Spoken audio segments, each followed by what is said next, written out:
जय भगवान। पुनः एक बार आपके सन्मुख अपने भावों की अभिव्यक्ति करने का प्रयास करता हूँ। शिवरात्रि जैसा महापर्व निकट आ रहा है। हमारे यहाँ दुख के कारण 5 हैं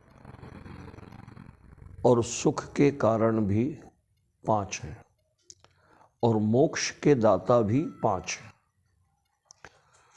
दुख के कारण काम, क्रोध, मद, लोभ, मोह, ये सामान्य भाषा में, लेकिन असली दुख के कारण शब्द, स्पर्श, रूप, रस और गंध, ये 5 दुख के कारण। शब्द संसार के लिए है तो वो मोहित करता है, पीड़ित करता है, कभी कभी आनंदित करता है। स्पर्श, कभी कभी स्पर्श अच्छा लगता है, कभी स्पर्श कष्ट देता है। रूप, कभी हम सुंदरता को देख करके, रूप को देख करके मोहित होते हैं और कभी रूप को देख करके घृणा करते हैं। रस, नाना प्रकार के, सुनने का रस, देखने का रस, खाने का रस, मिलने का रस, बातों का रस, अभिव्यक्ति का रस। तो ये रस जो हैं ये भी पीड़ा देने वाले हैं। गंध, सुगंध जो है, दुर्गंध पीड़ा देती है, सुगंध आनंद देती है। ये 5 जो हैं वो बंधन के कारण हैं। जीव संसार में इन 5 चीज़ों से बंधा हुआ है। किसी की वाणी अच्छी लगती है इसलिए उससे जुड़ जाता है। स्पर्श, किसी का स्पर्श अच्छा लगता है उससे जुड़ जाता है। किसी की सुंदरता, रूप अच्छा लगता है उस पर मोहित हो जाता है। किसी को देखने में, सुनने में, बोलने में या खाने में रस आता है उस पर मोहित हो जाता है और किसी सुगंध से आनंदित हो जाता है। ये 5 बंधन के कारण संसार के अंदर रहे तो यही 5 मोक्ष के दाता।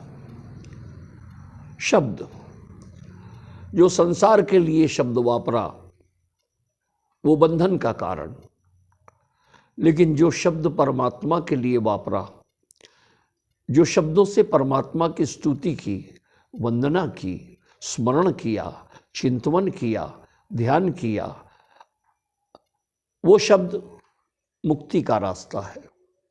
भगवान शिव महाशिवरात्रि आ रही है। भगवान शिव का अर्थ क्या है?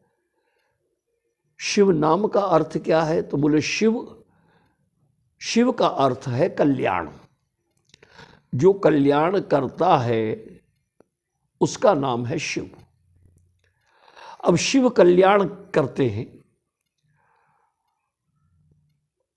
जो कल्याण से जुड़ेगा उसे आराम मिलेगा। शिव के उपासना केंद्र हैं राम। तो राम का अर्थ बोले आराम तस्यति रामः, जो आराम प्रदान करे मन को, बुद्धि को, चित्त को, हृदय को, ब्रह्मांड को, इंद्रियों को, वाणी को, नेत्रों को, कानों को, जो आराम प्रदान करे उसका नाम है राम। तो पहले कल्याण का विचार कर, कल्याण का विचार कर, तात्पर्य शिव की वंदना कर। जब शिव की वंदना करेगा तो क्या होगा? बोले आराम मिलेगा। और आराम इहलौकिक नहीं, पारलौकिक आराम भी मिलेगा। यहाँ और वहाँ दोनों जगह आराम यानी आनंद, तृप्ति, संतुष्टि, पूर्णता यानी मोक्ष। तो शिव की वंदना कल्याण के लिए करना है और शिव जिनकी वंदना करते हैं उन्हें पाने के लिए शिव वंदना करेंगे तो शिव से जुड़ के हम उन्हें प्राप्त कर सकते हैं। इसलिए बंधन से मुक्त होना, तो शब्द स्पर्श, स्पर्श संसार का, जीव का, मनुष्य का, शरीर का, स्त्री का, पुत्र का, पिता का, भाई का स्पर्श करो, अच्छा लगता है। लेकिन अगर यही स्पर्श, ये बंधन का कारण है, लेकिन यही स्पर्श अगर परमात्मा का किया जाए, भगवान के विग्रह को स्नान कराना, तिलक लगाना, चंदन लगाना, उनका नाम लेना, उनका पूजन करना, उनसे जुड़ जाना, मन का एकाकीकरण उनसे कर लेना, ये मोक्ष का मार्ग है। रूप, संसार में पहली बात तो सुंदरता है ही नहीं। जो अपने आप को कांच में, दर्पण में देखकर अपने आप पे मोहित होते रहते हैं, लेकिन वो ये नहीं विचार करते कि आज से 50 साल बाद में मैं कैसा होऊंगा। मुझे आज भी याद है, जब मैं जवान था, तरुण था, कांच के आगे खड़ा होके अपने आप को देख के अपने आप पे बड़ा प्रसन्न होता था, है। लेकिन आज कांच में देखने का मन नहीं करता। मतलब क्या? वो रूप क्या काम का? हर सांस में जो बदल जाए वो रूप किसी काम का नहीं। रूप कौन सा? बोले शिव का रूप। कर्पूर गौरम करुणावतारम संसार सारम भुजगेंद्रहारम सदा वसंतम हृदयार्दि वंदे भवम भवानी सहितं नमामि। जिनका रूप कभी नष्ट नहीं होता, जिनका सौंदर्य कभी नष्ट नहीं होता। एक बार भगवान गणपति ने भगवान भोलेनाथ से कहा, बोले बाबा एक बात बताओ, पिताजी एक बात बताओ। भोलेनाथ बोले बोलो। बोले आप हमेशा ये काली काली भस्म लगाए रहते हो, जटाजूट बढ़ाए रखते हो, आपका यथार्थ स्वरूप क्या है वो तो हमें मालूम ही नहीं पड़ता। आप कैसे हो ये तो दिखाई नहीं देता। एक बार मुझे अपने असली स्वरूप के दर्शन दो, ये भभूत वभूत नहीं लगाना, और कैसे दिखते हो आप बिना इन सब के, मैं देखना चाहता हूं। भोलेनाथ ने कहा ठीक है। एक दिन बाबा मान सरोवर में स्नान करके आज भस्म नहीं लगाई,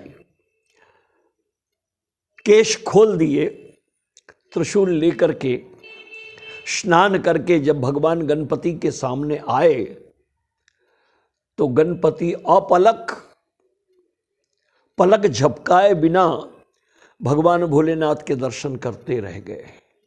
बहुत समय बीत गया। बाबा ने कहा गणपति क्या हुआ? गणपति कहते हैं आप फिर से भस्म लगा लो, जटाजूट बांध लो। बाबा ने कहा तुम मुझे देखना चाहते थे, मैं आ गया। बोले बस ठीक है, पर प्रभु एक बात बताऊं, हे पिताजी एक बात बताऊं कि मैं अपनी माँ से ज़्यादा सुंदर किसी और को देखना चाहता ही नहीं। मेरी दृष्टि में मेरी माँ इतनी सुंदर है, लेकिन आपको देखने के बाद लगता है कि माँ कुछ नहीं, इसलिए आप जैसे थे वैसे ही हो जाओ। मैं अपनी माँ से ज़्यादा सुंदर किसी को देख नहीं सकता। विचार कीजिए, वो शिव हैं जिनका स्वरूप और जिनका मोहक रूप, इंद्रधनुष के सारे रंग जिनके अंदर से निकलते हैं, ऐसे मेरे भगवान शिव वही कल्याण करता है। और जीवन में अगर कल्याण चाहिए, जीवन में जीवन का कल्याण करना है तो शिव की उपासना करना चाहिए। जो शिव उपासना करते हैं भगवान भोलेनाथ उनके समस्त मनोरथों को सिद्ध करते हैं। तो रूप अगर देखना है तो शिव का देखो, शब्द अगर बोलना है तो शिव का बोलो, स्पर्श अगर करना है तो शिव का करो, रस अगर लेना है तो शिव नाम का लो, और गंध भी अगर लेना है तो शिव चंदन की भस्म की गंध का आनंद प्राप्त करो तो जीवन धन्य हो जाएगा। शिवरात्रि के महापर्व पर इसी प्रकार से अपने भावों को भगवान भोलेनाथ के चरणों में अर्पित करते हुए, श्री राम के चरणों में अर्पित करते हुए, आप सभी को